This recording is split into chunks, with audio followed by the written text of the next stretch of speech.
Evangelho de Mateus, capítulo 26. Eu vou estar lendo a partir do versículo 47. Mateus 26, versículo 47. Eu quero, compartilhar com você. Nós estamos conversando sobre a Páscoa. Já há algumas semanas, já não me lembro mais quantas quartas-feiras a gente vem falando da Páscoa. Seis quartas-feiras a gente vem falando da Páscoa. E eu disse que tem mais um aviso. Na sexta-feira, depois de amanhã, nós temos a nossa escola bíblica. Nossa escola bíblica, vocês sabem que não é domingo, é sexta-feira. É EBD, mas é a escola bíblica de discípulos e discípulas. E nós temos 3 classes: classes para as mulheres, classe para os homens e classe para os jovens. A classe de mulheres e os homens estão falando sobre a eficiência de Deus, os atributos de Deus. Olha, você não tem como provar a existência de Deus. Quem estuda os atributos de Deus sabe disso. Porque Deus se crê pela fé. E fé, se você provar, não é mais fé. Mas os atributos de Deus te dão a convicção de quem Deus é, pelo que Ele faz. É isso que os homens e as mulheres dessa igreja estão estudando. Eu convido você. E os jovens estão estudando sobre o significado da Páscoa. Nós estamos falando, a gente estava falando sobre os Atos, tem Atos dos Apóstolos, demos uma paradinha, estamos conversamos na sexta retrasada sobre a crucificação. Sexta passada nós conversamos sobre a morte de Jesus Cristo e sexta agora vamos conversar sobre a ressurreição.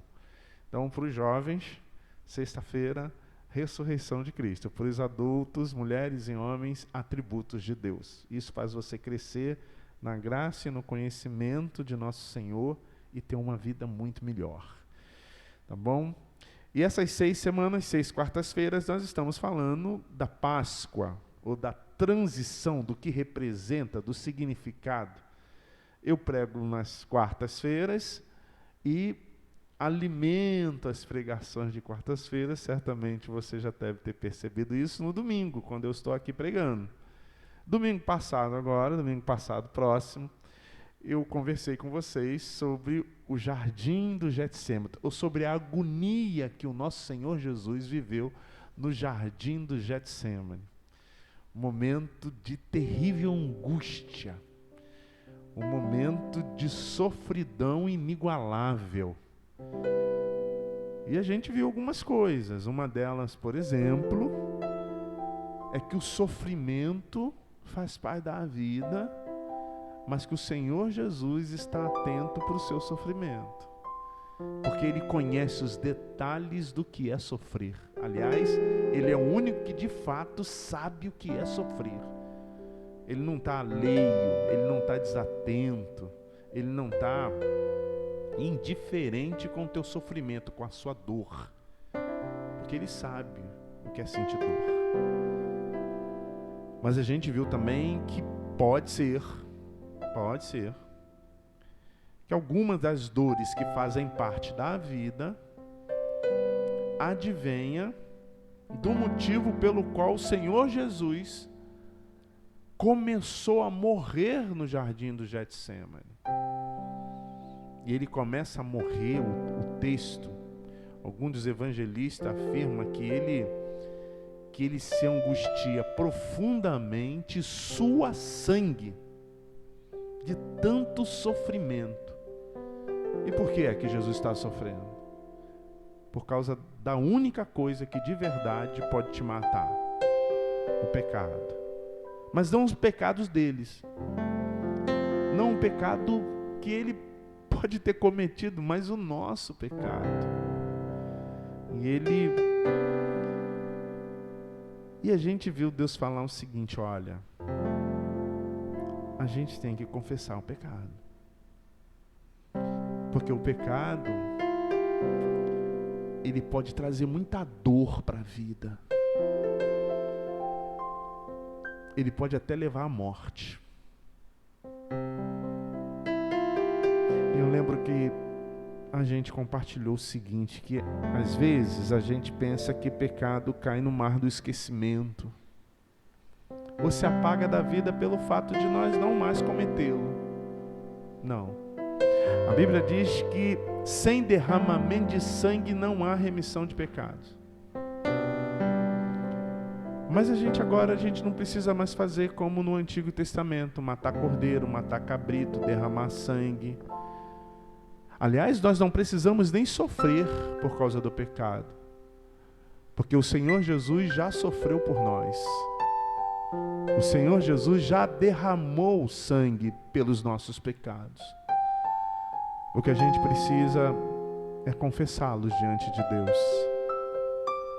E eu quero, antes de começar a pregar, levar você que está aqui nessa noite, ou você que está em casa, ou qualquer momento que você estiver assistindo e ouvindo essa mensagem, a fechar os seus olhos, mas abrir o seu coração e inclinar a sua alma diante de Deus. Porque pode ter havido pecado que você apenas se esqueceu, que você apenas não mais o cometeu. Mas isso não vai trazer perdão para você. O esquecimento não traz perdão. O que traz perdão, o que nos faz ser revestido da glória de Deus, para que a dor passe, para que nós não estejamos caminhando para o significado perfeito da morte, é a confissão seguida de arrependimento. Então feche os seus olhos aí agora, no nome de Jesus, e conversa com Deus agora. Sabe aquele pecado que você cometeu há muito tempo, e você nunca conversou com Deus sobre ele? Você não confessou a Deus esse pecado. Você achou que o tempo apagaria. Pode ser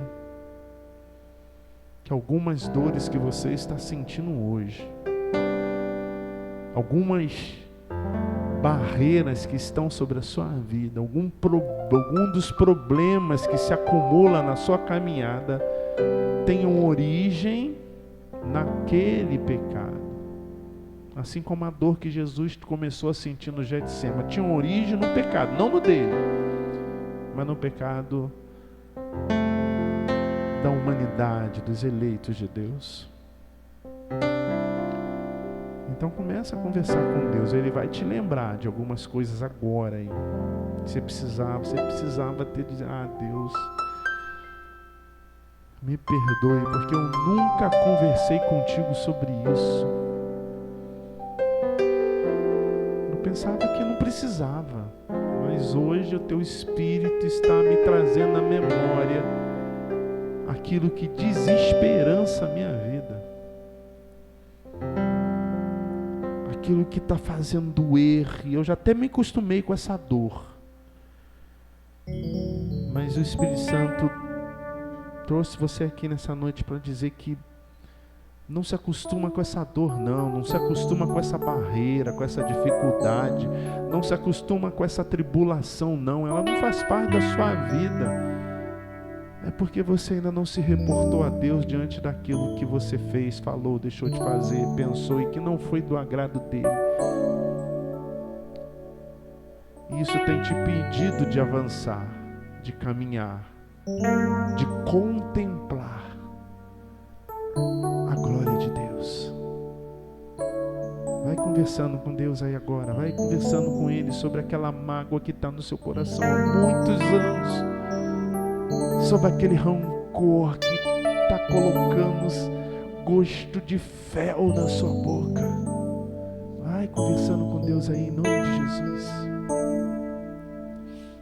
Tantas lutas, tantas dores num deserto, pareço estar mais entregue aos meus temores. Sei que em Ti, Senhor, posso confiar. Quero trazer à memória aquilo que me dá esperança. Eu quero trazer à memória aquilo que me dá esperança.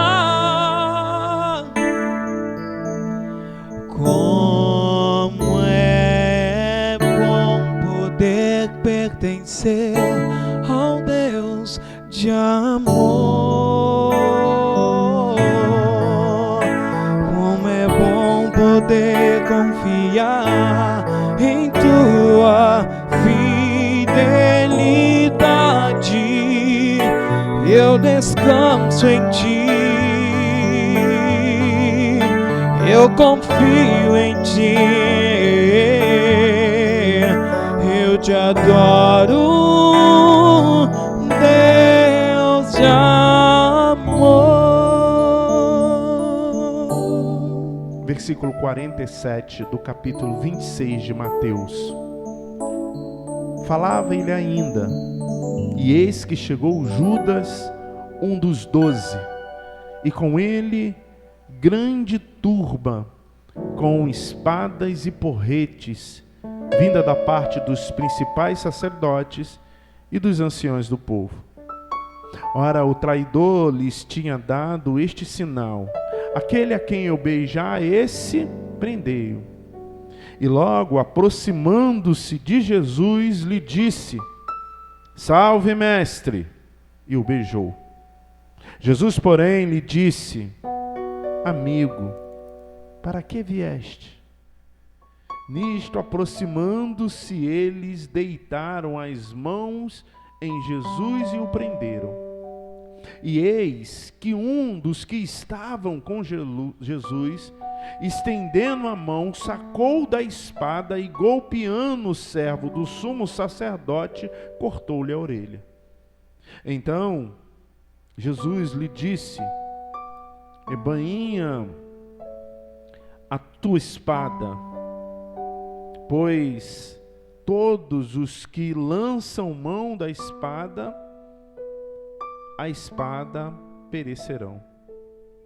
Acaso pensas que não posso rogar a meu Pai e Ele me mandaria neste mesmo momento mais de 12 legiões de anjos?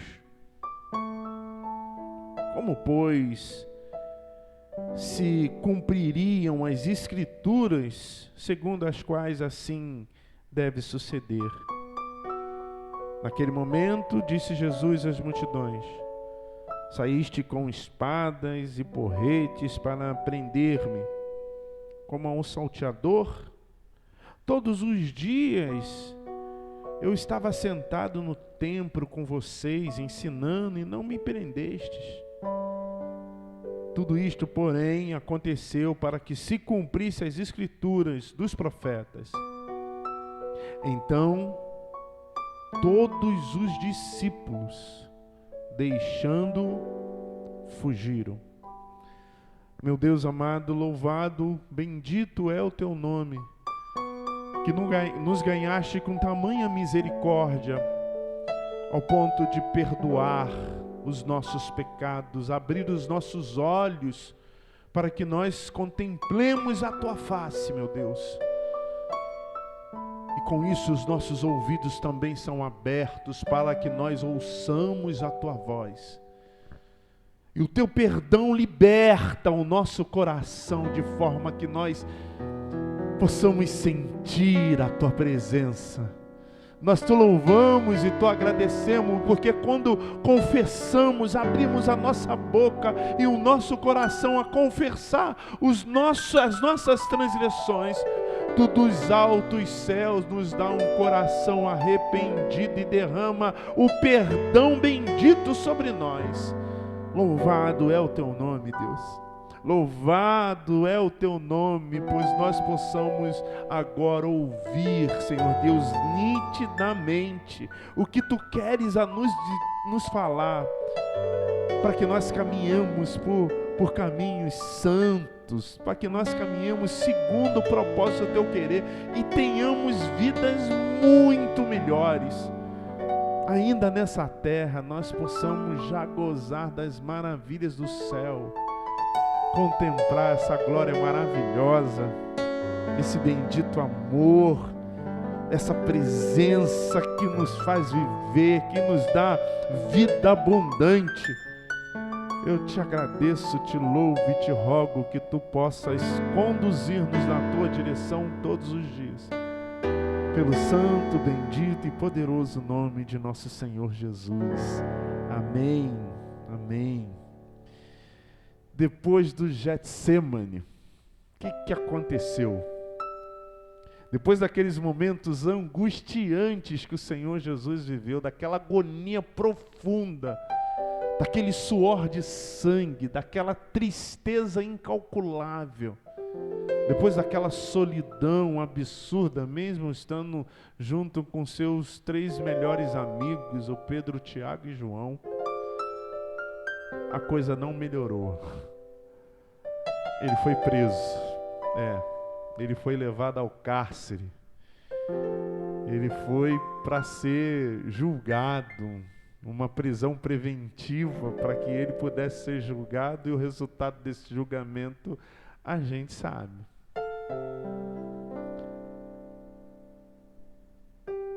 Nisso chegou um dos seus discípulos, o Judas Iscariotes, e ele veio com 2 grupos armados de paus e espadas, imagina, para prender o Senhor Jesus. Esses 2 grupos eram seguidores da classe política e da classe religiosa. Esses 2 grupos que vieram junto com os guardas, é claro, para poder prender Jesus, eram os discípulos dos sacerdotes e os discípulos dos anciões do povo. Os anciões do povo eram diferentes dos sacerdotes. Os sacerdotes eram os arautos, né, os da religião. Se hoje seriam os pastores, os padres, e os anciões do povo eram pessoas mais experientes na vida, onde o povo recorria para ser aconselhado. Imagina, olha, os religiosos e os discípulos das pessoas, os seguidores das pessoas que eram julgadas, as pessoas mais intelectuais, mais sábias do povo, foram esses que foram prender Jesus de maneira grosseira e violenta. Eles não foram simplesmente levar Jesus perante o sinédrio, perante lá a corte para ser julgado. Eles foram de maneira violenta, armados com espadas, com porretes, como diz a palavra de Deus. E quem estava guiando esse grupo, essa multidão, era um dos discípulos de Jesus, um que andou com Jesus 3 anos lá, que ouviu Jesus falar, que viu Jesus curar pessoas, que viu Jesus ressuscitar Lázaro, o filho da viúva de Naim, que viu Jesus fazer cego enxergar, aleijado andar, que viu Jesus falar palavras que ele nunca havia ouvido, e ele é um daqueles que mentoreia a prisão de Jesus. O texto é bem claro.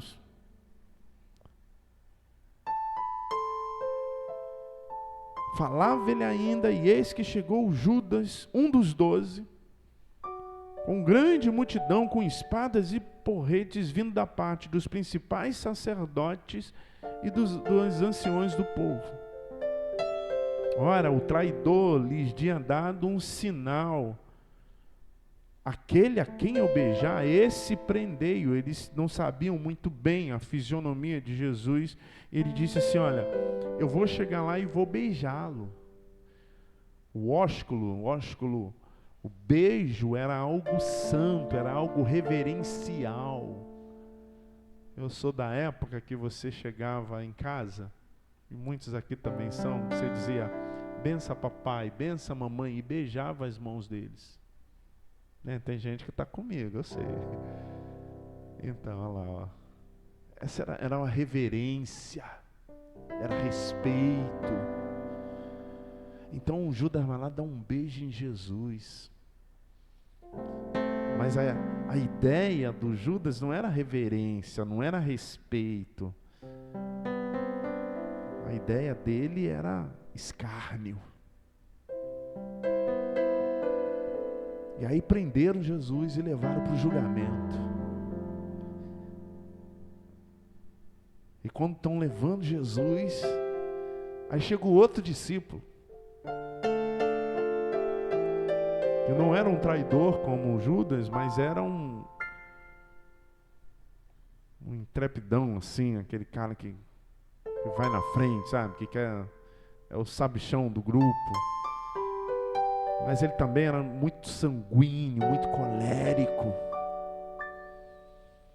O texto diz que ele tira da espada e vai para, desculpa aí a expressão muito, vai para dentro das pessoas que está prendendo Jesus e aí mira lá num sujeito chamado Malco, dos soldados. O Malco é esperto, arranca a cabeça e perde a orelha só. Mas a intenção de Pedro não era arrancar a orelha, porque o Pedro tinha que ser muito bom para mirar assim na orelha. A intenção era a cabeça. Mas o Malco estava no dia bendito da vida dele, porque Jesus estava lá, né? Então Jesus vai e faz uma cirurgia divina na orelha e bota a orelha no lugar também. E aí ele repreende o Pedro. Fala, Pedro, não é assim não. Não foi assim que a gente conversou. Não foi dente por dente, olho por olho, não é nada disso. Se você entendeu assim, você entendeu de maneira equivocada. E dentro dessa reprimenda que ele faz ao Pedro, ele elenca 3 situações que você tem que prestar atenção para isso. Que às vezes você não tira a espada não, né? A gente não tira espada mais. Mas às vezes a gente fere, a gente machuca, a gente dá uma tesoura voadora, né? Como diz o outro aí. Jesus diz assim para ele, olha Pedro, primeiro, quem gera sangue termina ensanguentado. Não vai pensando que vai passar. Quem fere será ferido. A segunda coisa que eu quero dizer para você, Pedro, não subestime o meu poder. Porque se eu quisesse, eu rogaria ao Pai, Ele mandaria 12 legiões de anjos. Ele está ali numa circunstância, numa atmosfera militar, e ele usa uma linguagem militar para poder se referir à abrangência do seu poder. Uma legião de soldados romanos era, em média, 6.000 soldados. Sei que é bom de matemática, que eu sei, faz as contas aí. 12 vezes 6.000. Ele falou, se eu quiser, Deus manda isso tudo de anjo. E se um anjo sobe, meu irmão, faz uma lenha Imagine essa quantidade aí que você fez a conta, que eu não vou usar falar aqui, para vocês não ficarem rindo de mim. Então não subestime o meu poder. A segunda coisa, Pedro, para você entender, é que eu nunca pedi a tua ajuda. Às vezes a gente acha que Deus está precisando de uma ajudazinha nossa, né? Tem um negócio que o pessoal fala aí, assim, defesa da fé. Tem até um pastor famoso aí, YouTube aí, que é uma defesa da fé. Quem foi que disse que Jesus está precisando da tua defesa, da minha defesa? O Pedro achou que podia defender Jesus. Você não entendeu, não é daí para cá, é sempre daqui para aí. Você não precisa me dar uma ajudazinha, você não precisa me defender. Não foi isso que eu requisitei de você.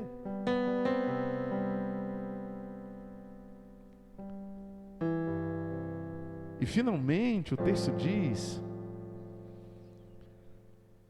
que depois que ele é preso, que ele é colocado lá na frente do Sinédrio, todos os discípulos o deixaram. Todos. E esse Pedro aqui que está falando, na hora que o sapato apertou, ele diz que nem conhecia Jesus. Eu não conheço esse cara. Não, mas tu está falando como ele fala, tu veste como... Não, eu nunca nem vi, não sei nem quem é. Então, assim, o que a gente pode tirar desses momentos que antecederam a crucificação e morte do Senhor Jesus? Porque é disso que a gente está falando. No Getsêmani, Jesus começa a morrer. Ele não morre no Getsêmani. Ele morre a partir da crucificação, daquele escárnio terrível, daquele assolo horrível que ele passou, daquela coisa cruel, desumana. Mas ele começa a morrer na agonia do Getsêmani, naquele jardim. E logo depois ele é preso. E aí parte dos fatos que acontecem com ele quando ele é preso, esse a gente acabou de compartilhar aqui agora. Não foi só isso, teve outras minúcias, mas é para que você tenha uma visão geral do que está acontecendo naquela quinta para sexta-feira. Que é na quinta-feira que ele é preso. Primeira coisa que esse conjunto aqui, que tanto Mateus como Marcos, como Lucas e João também registraram, para que nós entendamos a importância de nós, enquanto cristãos, enquanto seguidores e seguidoras do Senhor Jesus, ter isso gravado na nossa alma. E meus irmãos, não é um parênteses, mas é um fato. Eu sei que você, às vezes, é muito levado a estímulos de autoajuda por meio da palavra de Deus. Ainda mais nessa época dos coaches, né? Dos treinadores de boas performance. E aí tem esse negócio também no contexto cristão evangélico no Brasil. E a gente é muito levado assim, é você ouvir uma mensagem que te joga para cima, que você sai de lá, você dá glória a Deus, você fala, pô, é isso, e você vai. E o problema é que vai acabar esse momento, você vai sair no portão e vai se deparar com a tua vida real. Com teu pai, com a tua mãe, com teu esposo, com teus filhos. Você mora no Brasil, no Rio de Janeiro. Você vai se deparar com a tua vida plena, com a tua vida que você vive de fato, porque você não vive aqui nesse quadradinho. Então eu posso falar palavras aqui de efeitos emocionais, gatilhos, que vai fazer seu coração palpitar, vai fazer até lágrimas jorrarem pelo seu rosto. O problema é que isso não vai transformar a sua vida, não vai mudar nada na sua vida, 1 milímetro sequer. O que de verdade mudará a sua vida é o Espírito da palavra de Deus. Se conheceres a verdade vos libertará. Mas a verdade não é a minha verdade. A verdade não é a minha ideia da vida, a minha filosofia, a minha experiência. A verdade é a palavra de Deus. É a palavra que é regra de fé e prática, que é luz e lâmpada para os nossos pés e para o nosso caminho. Sem ela, você está cego, você está na treva, na escuridão, não sabe o que fazer, não sabe o que pensar, não sabe o seu destino, não sabe por que está aqui, não sabe para onde ir, não sabe absolutamente nada na vida, porque a gente só sabe de alguma coisa, se é que nós podemos saber, se assim o Espírito nos iluminar, e Ele nos deu pela sua graça a sua palavra para iluminar a nossa mente, os nossos olhos, o nosso coração, a nossa alma, a nossa vida, para que nós caminhamos por caminhos que Ele mesmo preparou, e isso será o melhor que pode acontecer na vida daqueles que creem.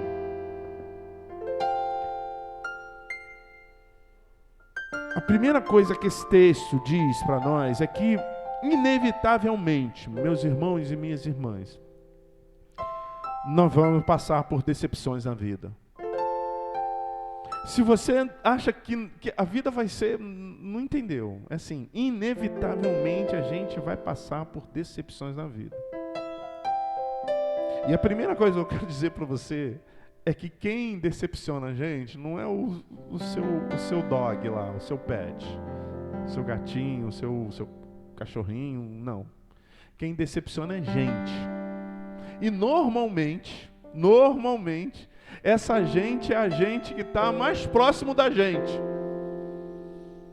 É isso mesmo, como eu disse no domingo, como diz o poeta, que na verdade não é poeta, pedrada de perto dói muito mais. Quem decepcionou Jesus foram os seus discípulos. Foi aqueles que andavam com ele, que estavam perto dele, que comia com ele, que dormia no mesmo local que ele dormia. É aquelas pessoas que o ouviam. Quem vai decepcionar você, meu irmão? É filho, é marido, é pastor, é irmão da igreja. É isso mesmo. Então, se você não se tiver a consciência disso, você não vai nem conseguir viver. Mas isso não fez com que o nosso Senhor Jesus tomasse algumas decisões a respeito desses, pelos quais ele sofreu decepção. Porque inimigo não decepciona. Você já parou para pensar nisso? Inimigo não decepciona, não. Porque inimigo a gente já sabe que é inimigo, pô. Inimigo não faz o bem, só faz o mal para nós. Então, quem decepciona é amigo. É isso mesmo. Mas a gente tem que aprender a lidar com isso. Os crentes, cristãos, têm que aprender a lidar com as decepções da vida. Tem crente, por exemplo, que é demitido de um emprego, sai da igreja, Deus não está mais olhando. Não, você tem que aprender a lidar com as decepções da vida. Perde um. Como que eu tenho visto aqui? Sim, jovens, então, perdeu a namorada. Aí pronto, não quer mais saber de Deus. Teve uma ruptura na vida, às vezes até ruim. Não é para ficar sorrindo, mas tem que saber lidar com as decepções, faz parte da vida. Não teve ninguém que botou a planta dos pés nessa terra e que não viveu uma decepção com alguém, inclusive o nosso Senhor Jesus. Cristão assim, que acha que é sabe aquela porcelana chinesa, né? Magoa com tudo, entristece com tudo, Não, meu irmão, aprenda a lidar com as decepções da vida. Isso faz a gente crescer. Ou você está achando que só vai ter João no teu grupo? João era o discípulo amado. Mas não tem jeito, se é na família, na igreja, no trabalho, ou em qualquer outro lugar que você frequente, ou você viva, você vai ter Joãos, você vai ter pessoas amorosas, amáveis, mas você também vai ter Pedro, que desmanha da espada e vai matar o cara. Você vai ter gente indiferente, você vai ter gente melindrosa, você vai ter gente arrogante, você vai ter gente amiga, você vai ter gente... Mas essas pessoas, todas elas vão decepcionar você, ou parte delas. E a gente tem que aprender a lidar com isso, senão a gente não vai viver nessa terra. Com exceção do Judas, Judas é uma coisa à parte. Mas o texto diz que todos os discípulos abandonaram Jesus, tá? Todos os discípulos foram embora, deixaram ele sozinho. Às vezes a gente vai viver a solidão da vida e é só você e Deus. Tem que aprender a viver isso. A segunda coisa que esse texto ensina é que assim como o Senhor Jesus não olhou para aqueles irmãos, mesmo ele os abandonando, o Senhor Jesus, duas coisas, não deixou de amá-los. Em nenhum momento o Senhor Jesus regrediu no amor que ele tinha por eles e nem desistiu deles. O Senhor Jesus não fez isso. Às vezes assim, alguém dá um peteleco nele, desculpa, a gente ali não quer saber mais. Não quero uma conversa. Não desista das pessoas. Porque você também, às vezes, já deu um peteleco em alguém também, né? Vamos conversar. Continue amando, não porque o outro fez, ou porque o outro é, mas porque o amor de Deus está sobre você. Eu vos outorguei o amor. Deus não deu opção para a gente amar, meus irmãos. Eu disse, eu os outorguei. Em Romanos, Paulo escreve, o meu amor está sobre você, a menos que você não seja dele, mas se você é dele, você sabe amar. E olha, é muito mais simples, gostoso, regozijante amar.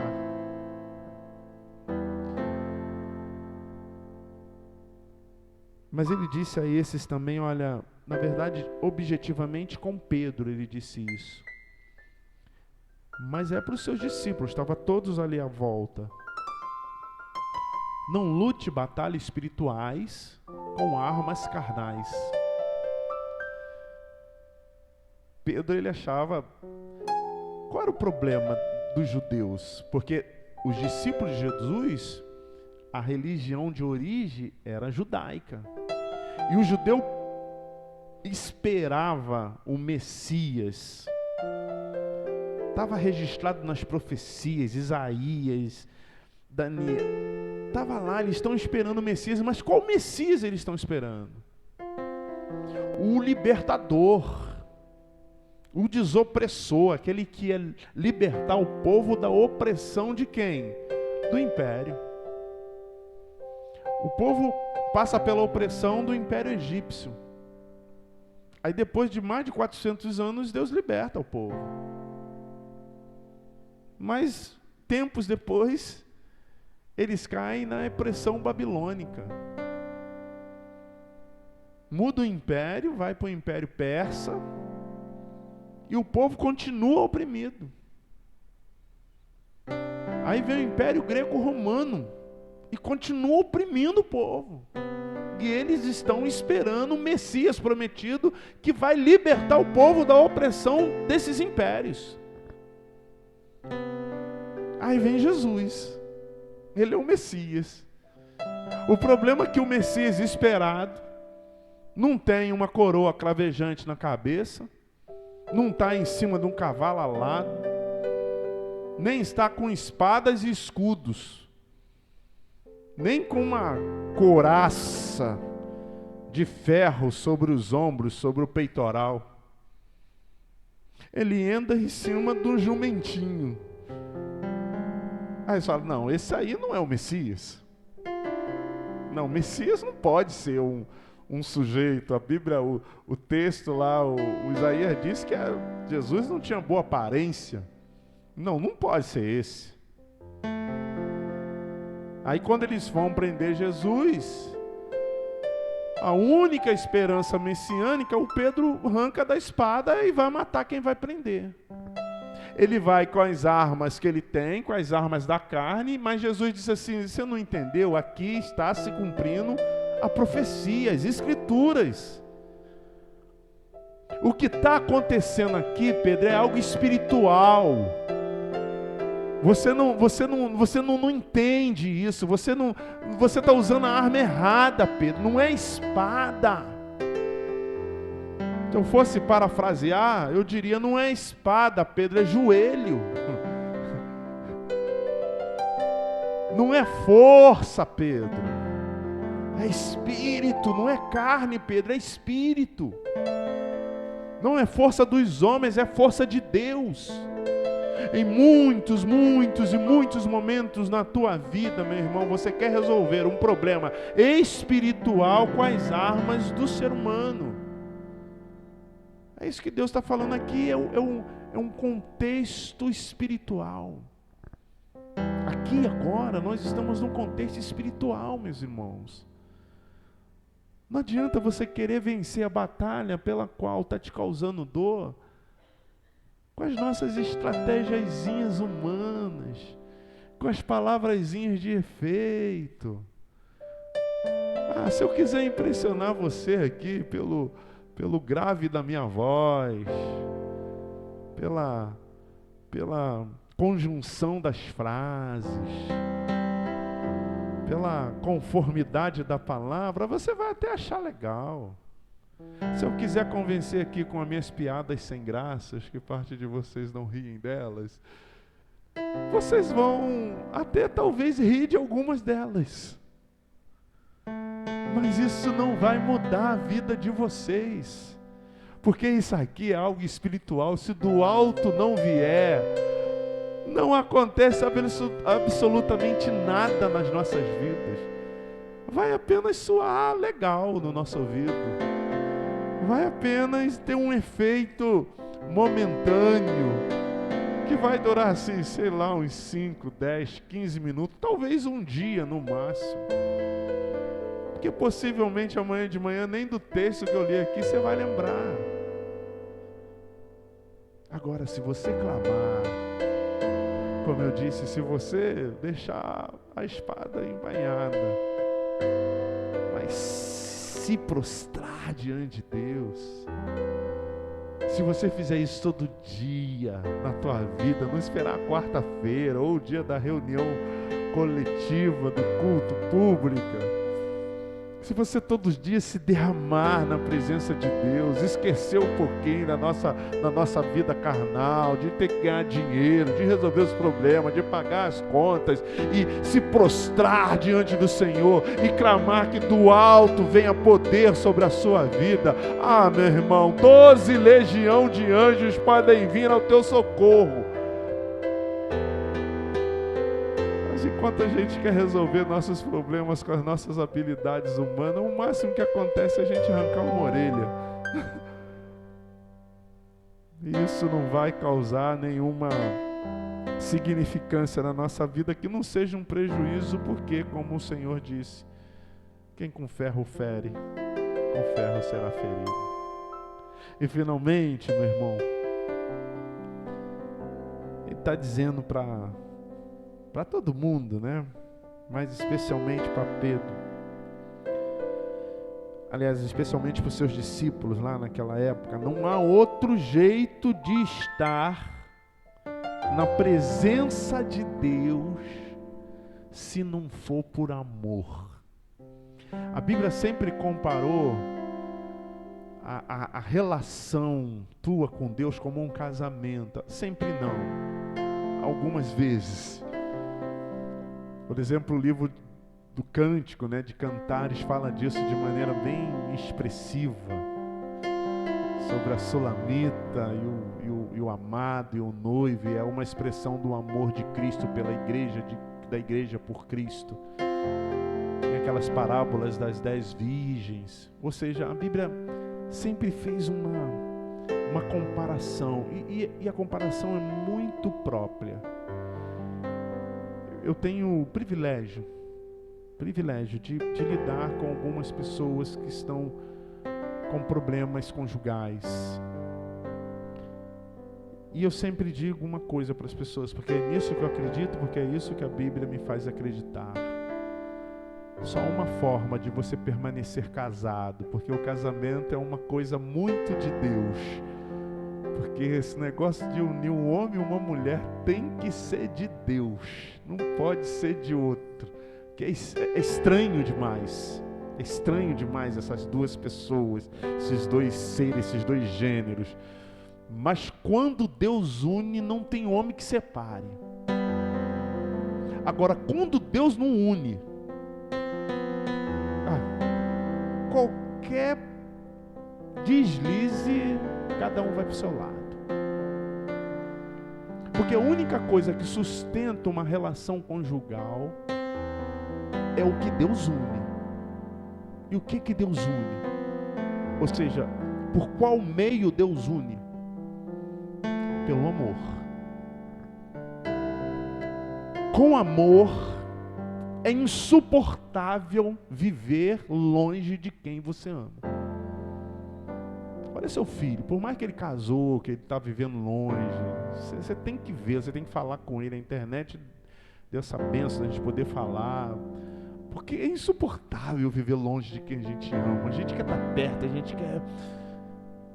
De outra forma também é verdadeiro. É insuportável viver perto de quem você não ama. Com Jesus é desse jeito.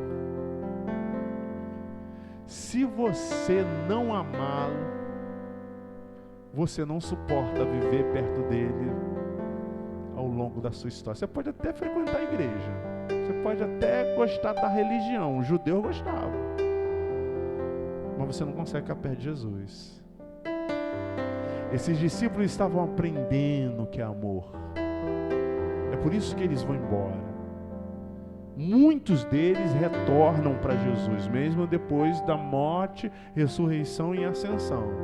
Mas quando Jesus morre, vai todo mundo ver a sua vida. Vai voltar à pescaria, voltar aos seus negócios, porque esse amor ainda não está arraigado. Como diz um pastor amigo meu, o carnegão do amor a Deus não está enraizado nas entranhas do ser.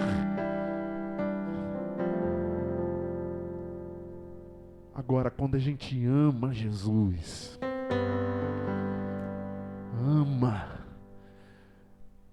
não há outra forma de viver que não seja perto de Jesus. É insuportável ficar longe dele. É insuportável não ter ele por perto, não conversar com ele, não sentir o perfume dele, não olhar, não contemplar a sua face, o coração palpita, os olhos lacrimejam, a alma regozija, porque ele está sobre nós, ele é por nós, ele move através de nós, ele está em nós.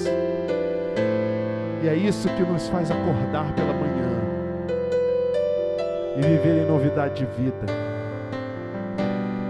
A prisão de Jesus, por mais estranha que seja, por mais injusta que foi, ela nos faz aprender a lidar com as decepções da vida. Nos faz entender que há batalhas que só se vence pela via espiritual. Mas principalmente nos faz amar ainda mais aquele que é amor e que sofreu, morreu,